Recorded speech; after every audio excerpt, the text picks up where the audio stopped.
We're so glad you've joined us on the ERLC podcast to explore how the Bible addresses important cultural issues pertaining to life, religious liberty, marriage and family, and human dignity, and how we can walk in wisdom for God's glory and for the flourishing of our neighbors.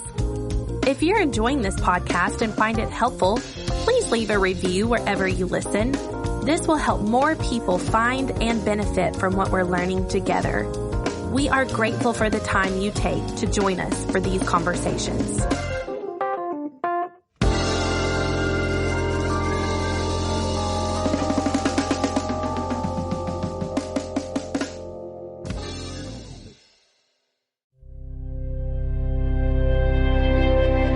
Welcome to the ERLC podcast. Many issues in today's culture must be addressed by Christians, especially leaders within the church. At the ERLC National Conference, Andrew Walker hosted a panel about a few of those issues. The panel, Sexuality, Religious Liberty, and Cultural Engagement, featured Jennifer Marshall, Barrett Duke, and Erik Stanley. We hope this episode will help you think biblically about engaging with these important topics.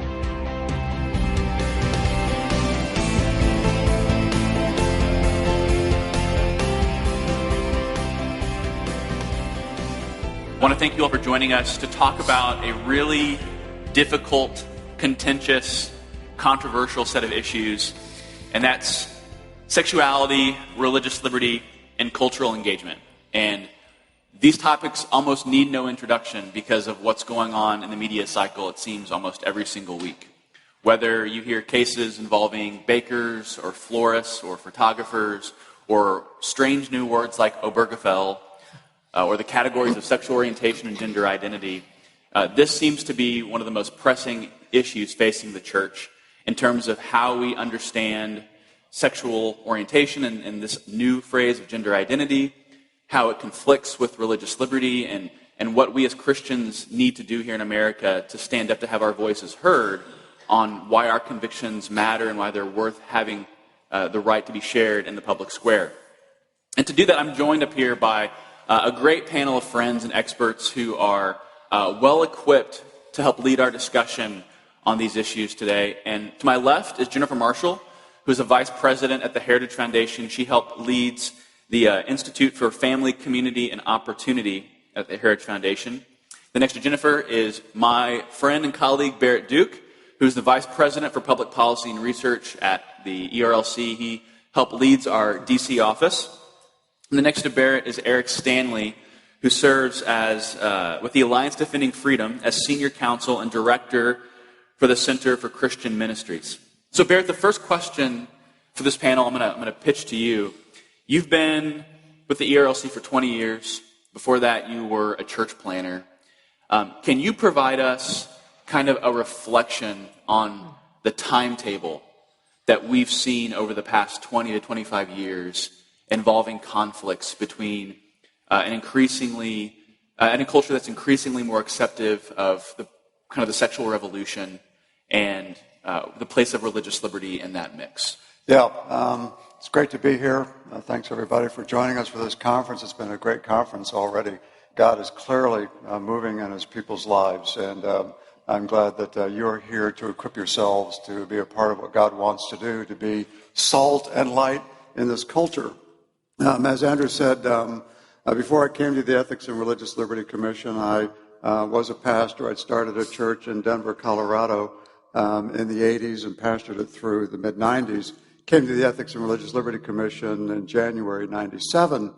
And actually part of the reason I came to the Ethics and Religious Liberty Commission was because of my experience as a pastor watching what was happening in the culture even at that time, as culture was clearly already in free fall at that point, and many people that were coming into our church were clearly biblically illiterate when it came to the questions of sexuality, when it came to questions of morality and culture, and the way the Bible was actually supposed to speak into their lives. 20 years ago, you could see where we were headed. And I wanted to come, and I felt led of the Lord to come to the Ethics and Religious Liberty Commission to help us equip the church for what certainly seemed like it was coming.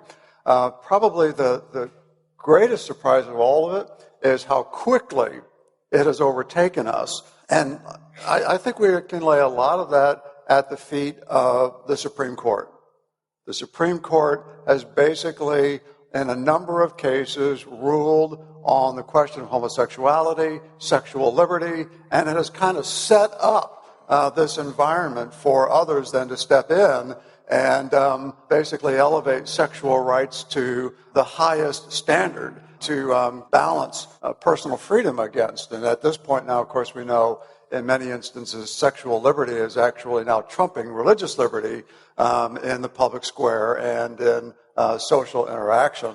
And it's because of those particular Supreme Court decisions, as Andrew has noted, that in many ways culminated in Obergefell, that we have an administration and many cultural institutions now that feel like they have permission now to advance that sexual agenda even more rapidly, even to the point of declaring those of us who actually believe in a biblical understanding of human sexuality are now labeled in many instances religious bigots, simply because we choose to believe God's design for human sexuality rather than the cultures, and at this point, the court-defined understanding of what human sexuality is about.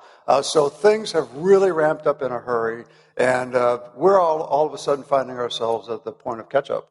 Erik, the next question is for you. And can you paint for us kind of a legal landscape of the fallout that's happened after Obergefell? And maybe, thinking through the landscape, through the grid of how this has affected the individual citizen, the church, and religious institutions and businesses. So kind of where are we post-Obergefell?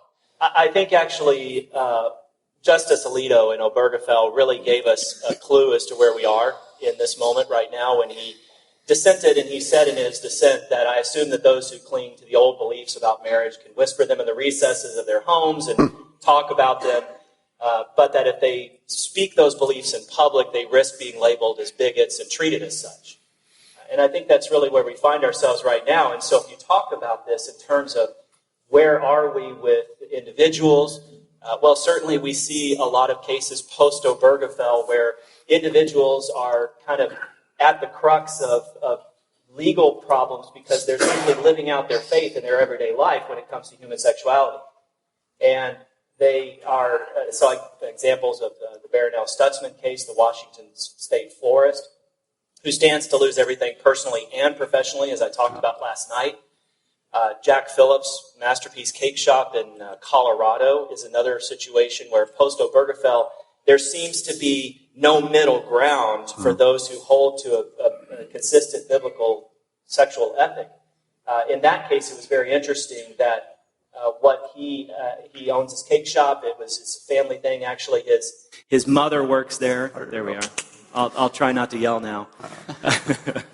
His mother works there in the cake shop, and when the Civil Rights Commission in Colorado found against him, and they ordered re-education for all of his employees, including his 90-something-year-old mother, to re-educate her as to why they should be making wedding cakes for same-sex wedding ceremonies. But so individuals, there's more cases like that. I think back to even pre-Obergefell with the Elaine photography case that ADF litigated, the photographer in New Mexico who wouldn't participate in a same-sex commitment ceremony in New Mexico and was fined.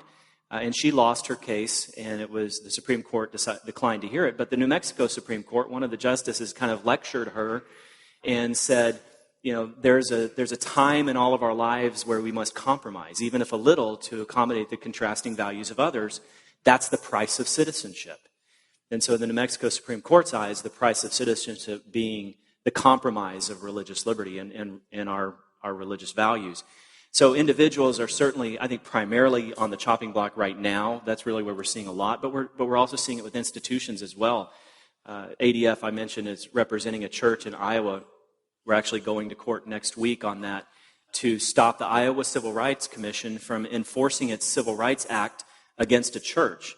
They seem to have this idea, and they actually put it into a brochure on their website, that anything that a church does that's open to the public, including a church service open to the public, means that gives permission for the Iowa Civil Rights Commission to come in and regulate how the church can use its facilities, and potentially to do that in ways that are inconsistent with the church's religious beliefs. So forcing the church to open its changing rooms and its restrooms to members of the opposite sex.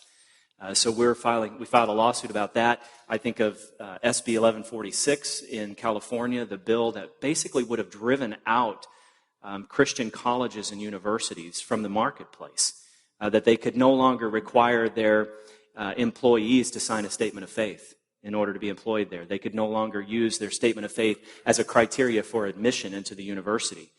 It really was intended to drive Christian schools out of the marketplace altogether. The list could go on, but I think it was kind of summed up again for me recently by Justice Alito again, when he dissented after the Supreme Court declined to hear the case of the Stormans family, the Washington State pharmacists, who were forced by a pharmacy board rule there to stock and dispense Plan B, the abortifacient pill. And they lost their case, and the Supreme Court declined to hear it. And the problem with that case is, as Justice Alito said, he started out his dissent, and he said, this case is an ominous sign. And he kind of went through why this was an ominous sign, that this was a targeted thing. You could refuse to stock and dispense Plan B, the morning after pill, for any reason, economic reason, convenience reason, but the law targeted religious objections to stocking and dispensing Plan B. You could do it for any other reason except for religious or moral objection to it. And so as he kind of traced through that, then he said, if this case is a sign of what is to come, those who value religious liberty have cause for great concern, is what he said. So I think that is true. I think we have cause for great concern. The fallout from Obergefell, I remember many writing, and I'm sure you all do too, when the Supreme Court was considering the marriage decision and when the marriage battle was kind of hot, everybody was saying, oh, don't worry, it'll never affect churches, it won't affect religious institutions. This is just about the right of two people to love each other. That's all that this is about. And we're starting to see that after that is not the case. No. Hey, Andrew, can I just underscore the importance of those categories that you just mentioned, and you've been talking about, Erik, the church, ministries, and individuals. If we believe, as we do, that religious freedom is much more than the freedom to worship in the privacy of your own church or home, if we believe that it is the free exercise of religion in all aspects of life, then we've got to be thinking clearly in each of these categories and articulating a case for religious liberty that protects the church, that advances the work of charities, religious charities in society, and preserves the right to exercise faith in our callings. And that, I think, is particularly important. That last category in particular is one that's often overlooked, and then it's going to be urgently important that pastors and church leaders be equipped to counsel their congregants about. Because we have seen just the beginning of the challenges in these wedding-related industries, the cases that you've been working on, Erik, that Baron L. Stutzman, the florist, and Elaine, the photographer. It is going to move through the professions. Already we're seeing conflicts in the field of medicine, but counseling and teaching and so on. Every calling, every field of work is going to see these kinds of issues come into reality in the practice of everyday work. Pastors and church leaders need to be ready to counsel people through that. Yeah, if I could just add to, and Jennifer, you're exactly right on that. One thing I didn't mention, you talked about other callings that this is hitting. This is actually hitting the legal profession as well. So just a few weeks ago, the American Bar Association proposed a new model rule that would prohibit lawyers from discriminating on the basis of sexual orientation and gender identity. And it actually would apply to speech that lawyers do.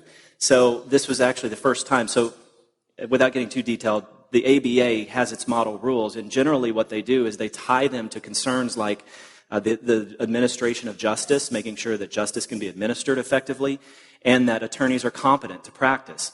This was the first model rule that was proposed that divorced its prohibitions from those concerns. So you can just merely speak out against a certain thing or advocate for maybe one man, one woman marriage, or advocate that gender is binary, that it's not fluid, and that would violate the law, even if it doesn't have an effect on the administration of justice or the competence of an attorney to practice. So it is hitting the other professions. It's starting to make its way through.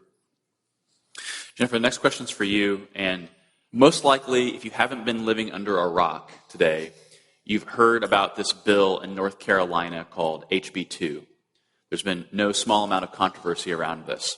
What's really interesting around this bill is the amount of cultural pressure that has come with it in the form of corporations and businesses, and now the NBA removing the All-Star game from North Carolina to kind of punish North Carolina for this new law. Can you talk about kind of the role that big business is taking in conflicts over religious liberty? And then in your answer, I know Heritage has kind of coined the term cultural cronyism. And I'd love for you, I think that's something that we ought to be saying more often, and just unpack what that means. Sure. I do think that the rise of cultural cronyism over the last couple of years is one of the most significant aspects of what we're talking about here today. And that is something that my colleague Ryan Anderson started calling cultural cronyism, is the term that he used to describe the fact that big business is suddenly getting into the game on religious freedom and using its outsized market share to try to influence and pressure governments to to come along with this new sexual orthodoxy. It started as in a real big way where it affected the outcome back a couple of years ago when Arizona was making a small change to its Religious Freedom Restoration Act. The Religious Freedom Restoration Act, or RFRA, is a 20-year-old law that passed Congress nearly unanimously. Nothing passes unanimously except naming post offices. So this was widely, the Southern Baptists and the ACLU supported it. President Clinton signed it. Ted Kennedy was a chief sponsor. It was a massively supported bill to protect religious freedom in America, and it's been very important in cases since then. Now, the interesting thing was that Arizona was making this technical change to strengthen its RFRA, and business suddenly got in on the act and defeated that opportunity to strengthen the RFRA at the state level. And ever since then, whenever religious freedom laws have come up or been proposed, we have seen big business trying to pressure government to take its view of things. This is deeply concerning for the future of our democracy, for the future of us as citizens to be able to direct the course of events in our states and in our country. So it's something we definitely do need to be talking quite a bit more about. The irony here is that these big corporations that are taking this stance are free to do whatever they like with their bathroom policy. They're free to do whatever they like with their benefits policies and so on. And yet they want to stamp out that freedom for small businesses, for Barronelle Stutzman, for Elaine Photography. So there's an irony and an inconsistency there, and these big corporate, the cultural cronyism is really eroding the idea of a free market in addition to these concerns we have about the substance of their views on the sexual matters. Barrett, next question's for you. Can you talk to us about the legislative response to all of the pressures on religious liberty? What's being floated right now in Congress? And we can talk more than just about the sexual orientation, gender identity aspects of this, but the larger effort legislatively to protect conscience. Walk us through what proposals are out there and why they matter and why we should be more on the front lines of advocating for them. Yeah, a lot of people don't know it, but actually there are a lot of efforts in Washington to push back on this. We've been involved, ever since I came to the Ethics and Religious Liberty Commission and even before, trying to pass legislation that ensures the protection of the ability, as you rightly point out, not just to worship freely, but actually be able to practice your faith freely in the public square and as part of your daily lives. I really wonder today if we could even get the Religious Freedom Restoration Act passed if it were to come to Congress right now. And quite frankly, I don't think so. I think the climate has changed that much. So I'm grateful for people who actually were looking ahead and planning ahead, because RFRA has become a really important legal tool in protecting religious freedom. Today, we are trying to pass the First Amendment Defense Act, which would protect people from discrimination if they believe that marriage is only the union of a man and a woman, and it would prevent people from discriminating against them on the basis of that belief. It's a pretty straightforward and simple bill, and yet we're having incredible difficulty getting any real activity on that in Congress. And it's actually on both sides of the aisle, because many Republicans are nervous even about voting for the First Amendment Defense Act, because they don't want to have that hung around their neck by others who would then accuse them of, believe it or not, of being religious bigots. There's incredible pressure on congressmen, even well-meaning and conservative congressmen, oftentimes even to do the right thing on some of these instances. But the First Amendment Defense Act, I would really encourage you, and by the way, you're not violating law to call your congressman or your senator and tell them you want to pass a bill. You're perfectly within your rights to do that. Your church is perfectly in its rights to insist on passage of legislation, to insist on the passage of the First Amendment Defense Act. And then there's also another bill called the Conscience Protection Act, which basically does the same thing for people who don't believe that they should be forced to participate in abortion, that would protect their conscience rights not to be forced to participate or aid in abortion in any kind of way. And we're working very hard on getting the Conscience Protection Act passed as well. The real problem with that is the Senate. We just can't find 60 votes in the Senate. And then we have a president who we really aren't convinced would sign it. We don't even know what that could be attached to, that this president would actually sign if it also codified the Conscience Protection Act. So there are some really good legislative vehicles that a lot of us are working very hard to get passed that would help provide at least some legal protections here in order for people of faith to actually be able to live out their faith in their everyday lives and in their businesses. But it's going to take the people in this room and thousands of others like you actually to get those through Congress. You know, as we're talking about the First Amendment Defense Act, which is so important, thank you for bringing it up. It's very important that we be clear on what the Obergefell decision did and did not do. The Obergefell decision mandated that the federal government and state governments must issue same-sex marriage licenses.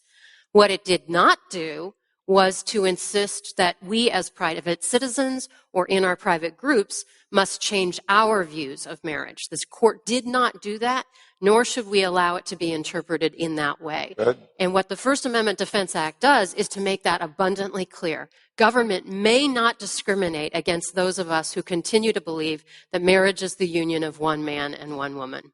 Erik, the next question is for you, and it seems to me that there's a national debate that's going on in the Washington circles, and then there's these big battles happening at the state level. And that's maybe where the battle's happening most evidently.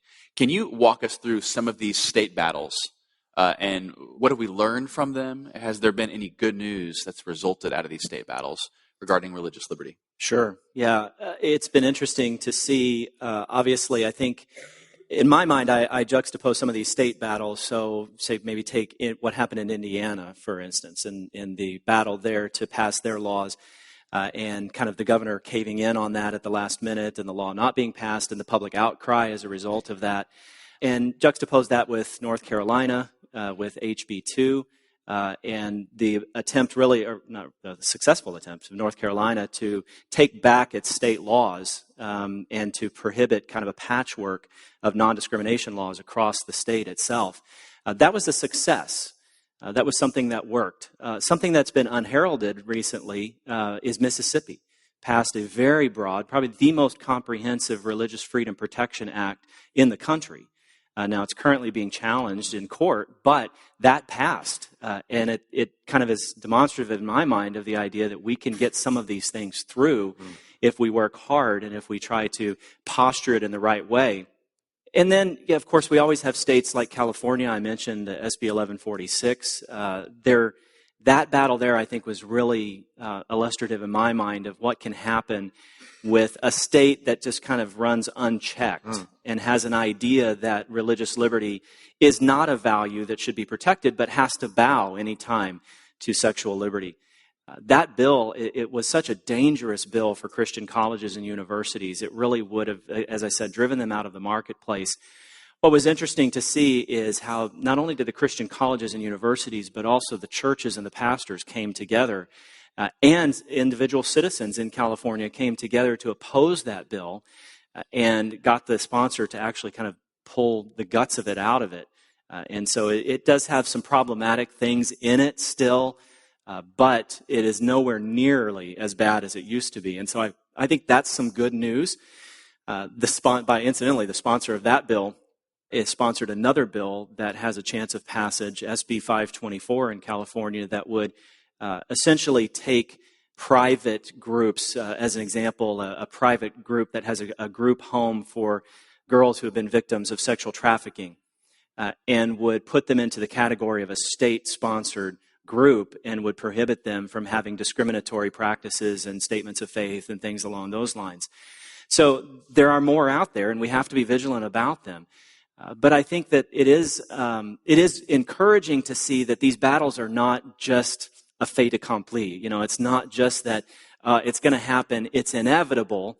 And I think that comes into focus for me when I think about what a lot of people have said. And Jennifer, you've talked about this, the Utah Compromise idea, that, well, some of these laws are just inevitable. It's inevitable that we're going to get a non-discrimination law, and so we just need to let it pass and try to get the best protection we can, the best exemption we can in here for it. And really what that does is it just gives up before you even start the battle. Right. It gives up, and there's no attempt to counter this. There's no attempt to say, no, this is the bad law, to make the reasoned arguments for why it's a bad law. And people don't understand that it leaves so many behind as well. You might get a religious institutions exemption in a law, but what about the business owners? What about those in their callings that would be subject to this law and would maybe see their calling kind of go away or be subject to legal ramifications and legal threats as a result of that? And then I think we're naive to understand and to think that the religious institutions exemptions that we get in this law, that those are going to last.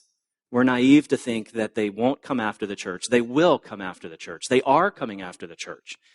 It's just that maybe the climate is not such that that's such a widespread battle right now. But it's very clear that there's no middle ground on these things. So I think we as a church, we as individuals, as groups, as organizations, we have to take the tack that these are not just done deals. That when we stand and when we fight, more often than not, we win.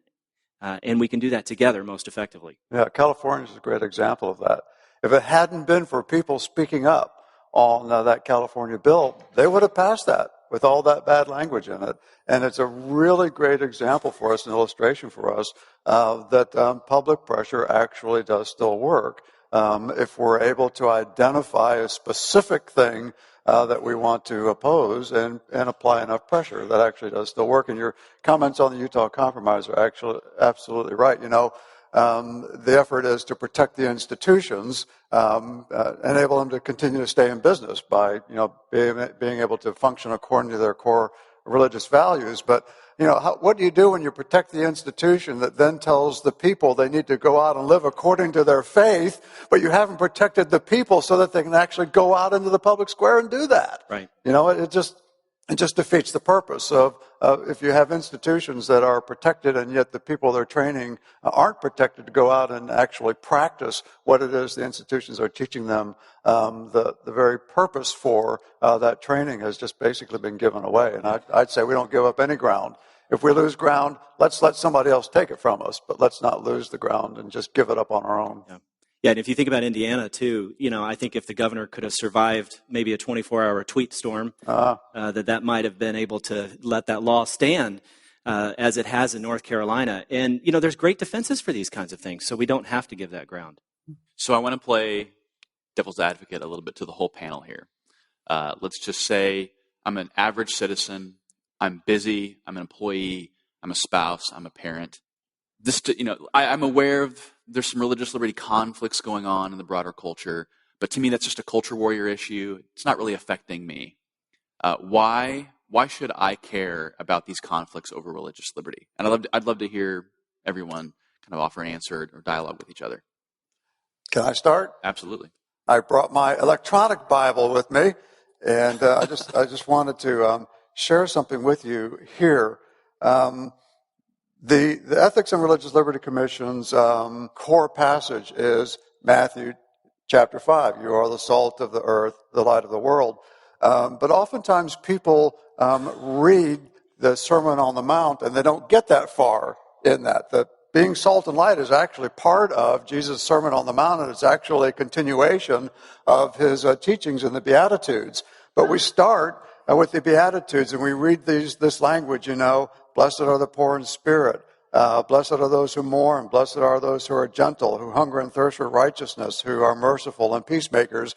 And we read all that kind of language, and we get to this place where we just believe, well, we're just supposed to kind of get along with everybody and encourage everybody and be this peaceful presence in the community. But when you read on, then what does Jesus do? Jesus says, blessed are those who have been persecuted for the sake of righteousness, for theirs is the kingdom of heaven. And then keep reading. Blessed are you when people insult you and persecute you and falsely say all kinds of evil against you because of me. All of a sudden, that faithful presence in the community is bringing opposition. But why? Jesus says, rejoice and be glad, for your reward in heaven is great, for in the same way they persecuted the prophets who were before you. It was really eye-opening for me when I read that Jesus perceived of the church as a prophetic institution, not just as a pastoral institution. He actually perceived of us as a prophetic people, and it goes directly from that then into being salt and earth. And he says, you are the salt of the earth. You are the light of the world. There's no call here to be salt. There's no call here to be light. There's an understanding that by virtue of being Jesus' disciples, we are salt and light. And the only thing he talks about here is the absurdity of being salt and not being used for what salt is used for, the absurdity of being light and then covering yourself up. We need to understand and we need to recognize that while faithful presence in the community is a really good thing, that it also has to be attached to a message of righteousness that Jesus talks about, and an understanding that God does have a set of moral values that while we are held to that standard more highly, that God holds all culture to and expects us to help bring those values and that moral clarity into the culture. And that's a prophetic activity, but Jesus was anticipating that we would be a prophetic people in the culture. So we need to embrace that, and we need to do that in a way that is still loving and isn't combative in nature, but is still very confirmed in what we believe and what we believe God has taught very clearly in His Word. And we need to help the rest of society understand what those values are, how they translate into better lives for everyone if we live according to God's moral standards. And we need to be the people that actually bring that out into the public square. Amen. Yeah. It really boils down to, I think, confessing the basics of Christian anthropology. We are created in the image of God, male and female, made for one another in marriage and community. And so this is our opportunity to joyfully confess those things. We're being called upon to do that. Stated in a negative way, I guess, we could refer to Erik Erikson's quip that you will be made to care. This is going to be a challenge that comes very close to home for many people. And it also has to do with what I was articulating on the panel yesterday. We have fallen into a trap of putting political issues to one side, thinking that they are kind of hermetically sealed unto themselves. But really, politics, again, is about ordering our lives together, figuring out how we're going to solve problems, reconciling our differences, etc. And that means it can only partly be happening in Washington, D.C. or in our state legislatures. It really is something that goes on in boardrooms, in family rooms, in school boardrooms, and so on. And so the entirety of a community participates in these questions of how we will order our lives together. And because of that, we can't just expect that we'll be able to turn the political TV off and ignore it and be set apart. We are a part of solving these things together, and we should not relinquish that. Yeah, absolutely. I think I would add, too, that sometimes I've seen groups on our side use some fairly alarmist language, and it's not necessarily been helpful all the time. But I think that now is a time to not view statements that I'm about to make as alarmist. The statement is that religious liberty is under unprecedented attack, now more than ever in the past. And the idea that, as Erik Erikson says, you will be made to care, or as Professor David Gushee says, there is no neutrality, there is no middle ground. You cannot hide. The issue will find you. That is true. I look at the clients that ADF represents in some of our cases. They were just people trying to go about their lives, to faithfully live out the gospel in their everyday lives, to live the integrated life that the gospel calls us to live, where the gospel of Christ orders everything about us. It orders our thoughts, our minds, our actions, our behaviors, how we relate to other people, how we do that in our business, in the schools. It orders everything about our lives. We cannot live disintegrated lives as Christians. And that's all that they were trying to do. And now they're in a legal battle over their right simply to live out their faith freely. And so you may look at it and some may say, well, that's just kind of a culture warrior issue, or it's not something that I'm really keyed in on. We don't have that luxury anymore, where we can sit back and let somebody else take on the battle, where we can sit back and say, well, Heritage is there, or ERLC is there, or ADF is there. Yes, we are. But you have to be there as well, because the time is short. Good. So it seems to me that for local churches to kind of grasp what's going on, they need to have an understanding of developing a biblical sexual ethic, and then within the walls of the church discussing why religious liberty matters. So I would love to have all three of you discuss, if you could work up a strategy for churches to help equip their members on these issues to become champions in the public square, what sorts of things should churches be doing?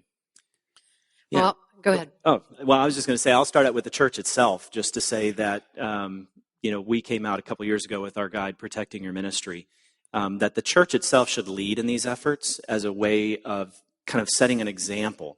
So some of the things that we say in there is the church to take the time to adopt, a statement of faith on the issues of human sexuality, on the issue of marriage, on the issues of life. That becomes something that the members then read and sign and agree with, and then it forms the backbone of everything you do as a church, your facility usage, your employment policies, all those kinds of things. And so I think as a first step, the church itself ought to lead by example in that. Yeah. This is abundantly important, and Erik and his group at ADF are doing a fantastic job of equipping churches to walk through that. I think that process must begin with a reflection on what do we actually believe about these issues. Not enough churches and Christian communities are clear about that. And then how are we forming our adults, first of all, but how are we forming our next generation about these things? Do we have sort of study guides and curriculum and catechism type tools to help form people in a correct understanding of what the Bible says about human sexuality and what it means to be created in the image of God? We've got to be thinking very earnestly about those formation issues, and then figuring out, how to be equipped for the coming storms, helping people think about what's going to be down the road in their profession and guide them before the pressure mounts to take the stand that will be most faithful to their understanding of what God requires of us in this area. Yeah, what I would hate to see happen is for the church to become an angry institution. And that deeply concerns me, because I think there is the danger here for us to become an angry people, and to see the world fighting against us, and to get our backs up basically and just decide we're going to fight them. They hate us, so we're going to take them on. And I'm really concerned that we not become an angry people.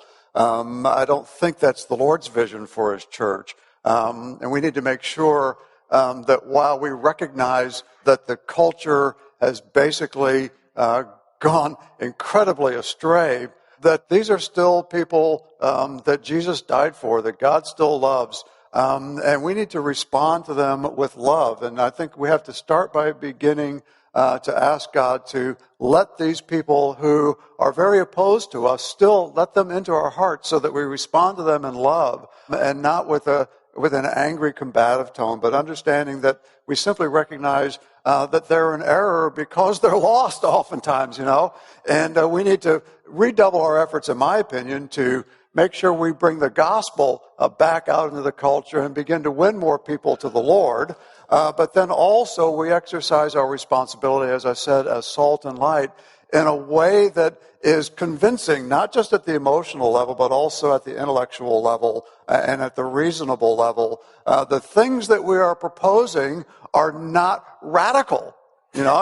Some of the culture thinks they're radical, but until recently they've been pretty normative. And God certainly thinks they're normative.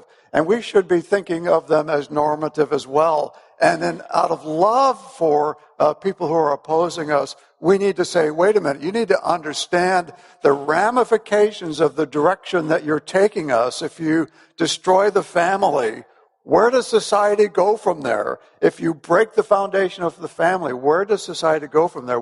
There's no place to go from there as we weaken the family. And in many ways, I think pastors don't believe they are adequately equipped to help their churches do that. And I don't think pastors should think they need to do all of that work.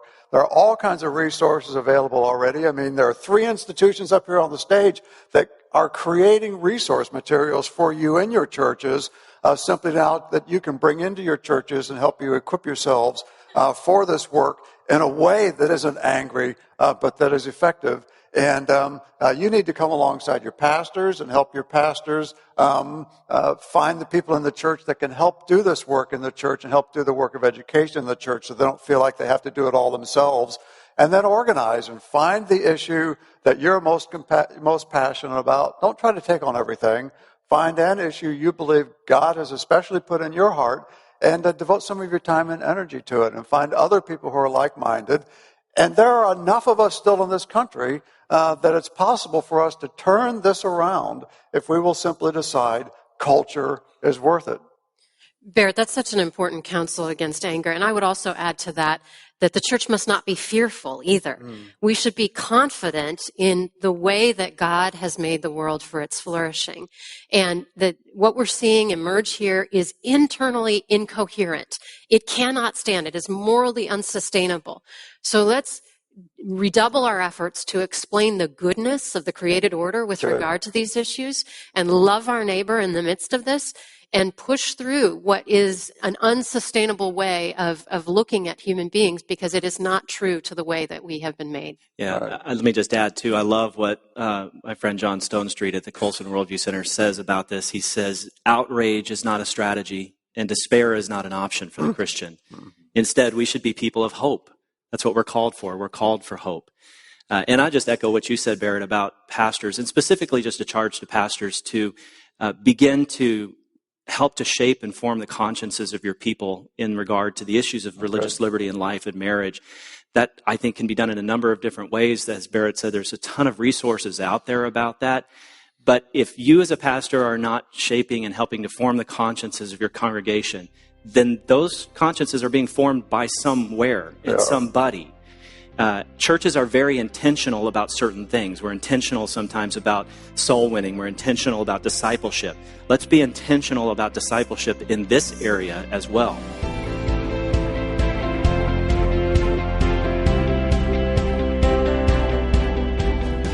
Thanks for joining us on the ERLC podcast. You can subscribe to the podcast and find more information about sexuality and religious liberty at ERLC.com. Don't forget to join us next week when we hear about how to use sports to engage with the culture.